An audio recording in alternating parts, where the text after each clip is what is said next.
सावरकर यांच्या आम्ही प्रेरणेने एक दलित माता मुलगी नाही दलित मातेच्या प्रकरणासाठी आम्ही इथं आलेलो आहोत। दिनांक 8 जून रोजी मोठ्या घाटीमध्ये जे दिवशी मुलगी दगावली प्रियंका किरण गांगवे तिला एक मुलगा झाला, पण तिथं मिनी घाटीमध्ये पहिले सुरुवातीला 2 तारखेला जेव्हा मिनी घाटीमध्ये तिला जेव्हा ऍडमिट केलं गेलं त्यावेळेस तिला मुलगा झाल्यानंतर सिझरिंग करताना डॉक्टरांच्या हलगर्जीपणामुळे डॉक्टरांच्या शस्त्रक्रियेमध्ये काहीतरी गुंतागुंत झाली अशी पोस्टमॉर्टम रिपोर्ट आम्हाला फायनल रिपोर्ट पण भेटली। त्या कारणाने आम्ही इथं आलेलो आहोत। 4 महिने झाले तरी आतापर्यंत जे काही संबंधित अधिकारी होते ते आतापर्यंत जसेच्या तसे जागेवरती आहेत। प्रशासन आणि कोणीही सामाजिक कार्यकर्ते म्हणा, प्रशासन म्हणा, नेते म्हणा, कोणीही या विषयावरती अजूनपर्यंत दखल घेतलेली नाहीये। या मुलाचं जे आहे संगोपन आम्हाला जिल्हाधिकारी साहेबांना हे सांगायचं आहे की या मुलाचं जे भविष्य आहे ते कोणावरती आहे, कारण की एक मातेचा जो प्रेम असतो ही जे मातेचा प्रेम असतो तो एक असीम आणि एक अमृत प्रेम असतो। त्या मातेच्या प्रेमला कोणीहीच भरू शकत नाही। ही जे पोकळी आहे ती पोकळी कोणी भरू शकत नाही।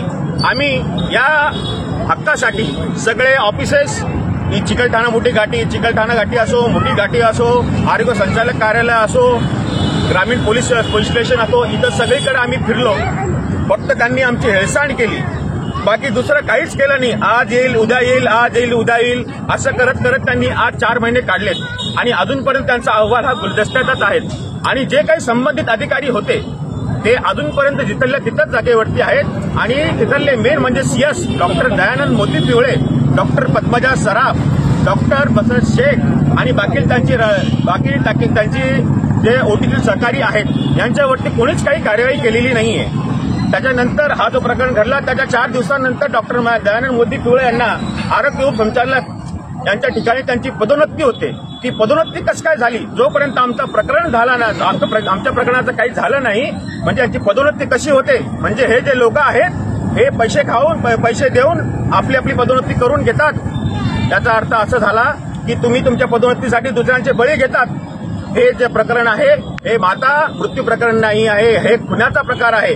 जे डॉक्टर लोकांनी जे केलंय ते हे खून आहे आणि या खुनाचा आम्ही निषेध करतो। आज आमच्या सोबत जे काही घडलंय ते दुसऱ्या मातेसोबत किंवा दुसऱ्या परिवारासोबत न घडो। तो गरीब असो, श्रीमंत असो, कोणीही असो, माता ही माताच असते। मातेला कोणताही हे नसतो, कारण की मातेचं जो स्थान आहे तो खूप मोठा स्थान आहे।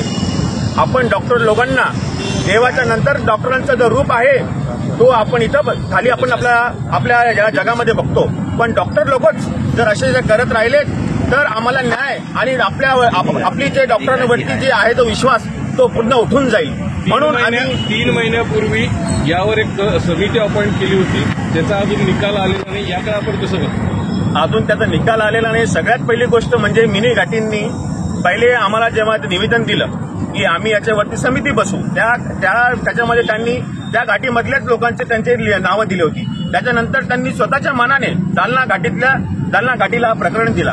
आता दालना घाटी असो की मिनी घाटी असो सगळेच प्रशासन एकच आहेत ना। अजून तो प्रकार तसा आहे। अहवाल आलेला आहे म्हणे, पण अजून फॉरेन्सिक टीमकडून मुंबईहून आम्हाला त्याचा दुसरा अहवाल आलेला नाहीये। म्हणजे 4 महिने झाले, 4 महिने झाले अजून अहवाल कसा आला नाही? आमच्या जागेला जर दुसरा परिवार असला असता तर त्याचे पण अहवाल तुम्ही असेच करतात का? अशीच आमची इन्साळ करतायत। त्यावेळेचे तत्कालीन जे डीन आहेत त्यांना तर प्रमोशन झालंय। तेच मी तुम्हाला बोलतोय की जे त्यावेळेचे जे तत्कालीन डीन आहे डॉक्टर दयानंद मोती पिवळे यांचं जे प्रमोशन झालंय हे कशामुळे झालं आणि त्यांनी अशा कोणत्या कामं केले जे त्यांचं प्रमोशन झालं? आमची मागणी फक्त हीच आहे की आता जे नवजात जे शिशू आहे हे नवजात शिशू प्रियंका किरण गांगवे त्याचं प्रियंकाचं आणि किरण यांचं हा प्रतीक याचं आपली नाव ठेवलंय प्रतीक। यांचं जो प्रतीक आहे या प्रतीकला त्यांनी शिक्षण, संगोपन आणि परिवाराला आर्थिक मदत म्हणून 50 लाख रुपयाची आमची मागणी आहे। आपलं नाव? माझं नाव अनिल बरसावणे, मी मुलीचा आणि मुलाचा मामा आहे। ओके, धन्यवाद।